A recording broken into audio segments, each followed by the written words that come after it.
What should the Blue Jays do when George Springer comes back? Let's talk about the number one team in the American League.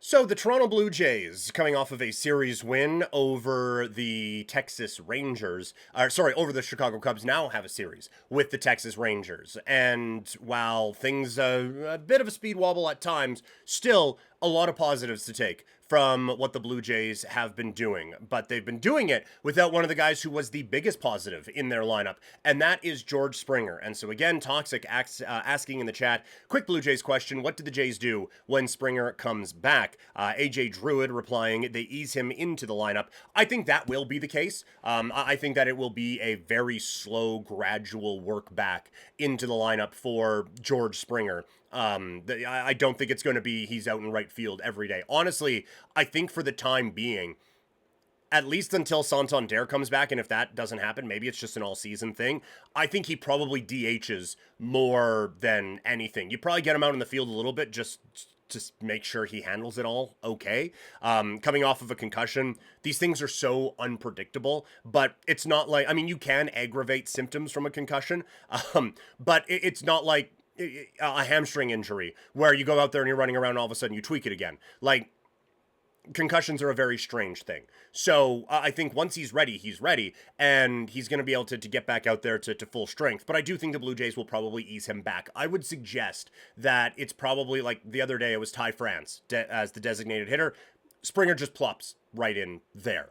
The one that is a little bit interesting is when Santander comes back, and we've had these conversations before, but he is much more the designated hitter than an outfielder. And you are also getting to a spot where, like before, I thought it was easy. You would have like Springer, okay, he's in the outfield. Barger, all right, you're into third base. Ernie Clement, greatly appreciate all your service, but you, sir, are now a defensive replacement and maybe a pinch hitter as these games go on. But Ernie Clement has been such an important part of what this team has been able to do offensively in some of these games against the Dodgers and against the Cubs that it's really tough to sit him out of the lineup. And so I don't know if you love the idea of a Santander Barger outfield with Dalton Varsho in the middle having to cover about 85% of what that outfield would be. So I think when Santander comes back, there are some questions,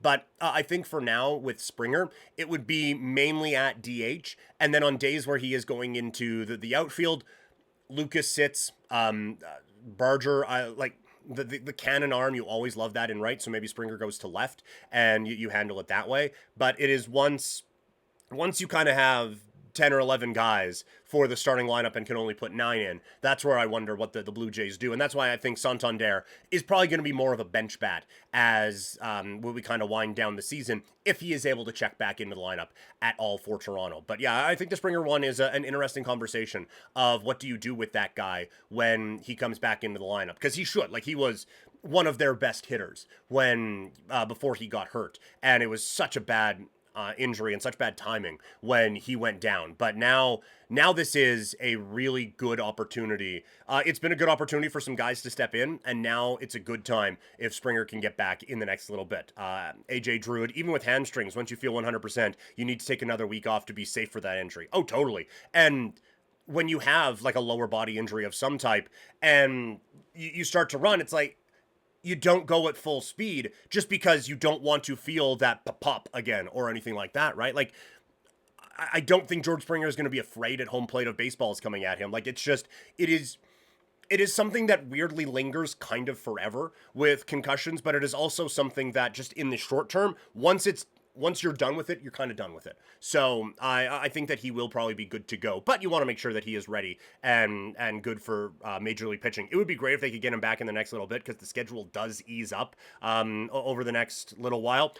Yeah, that was honestly AJ Druid in the Twitch chat. That's exactly the example I was thinking, was Davis Alexander thinks he's all right in the CFL, goes running, and as he is scampering into the end zone, he limps the last couple steps in because he's hurt it again. That you can't necessarily do that with, again, it's like it's easier to get a concussion once you've had one, but it's weird circumstances that brought that on in a baseball game. So I don't think there's necessarily a concern with that. But the Blue Jays, like I said, it'd be great if they could ease him back in during the stretch where it's, I think, like Pirates, Marlins, a couple other teams in there. Like it really eases up, if I'm not mistaken, after they play the Texas Rangers. And that would be a good time to be able to let Springer kind of get his feet wet with the Blue Jays. But we will see how everything goes. But big win for the Blue Jays yesterday. If you want more from that game, the video of our breakdown is available on YouTube right now.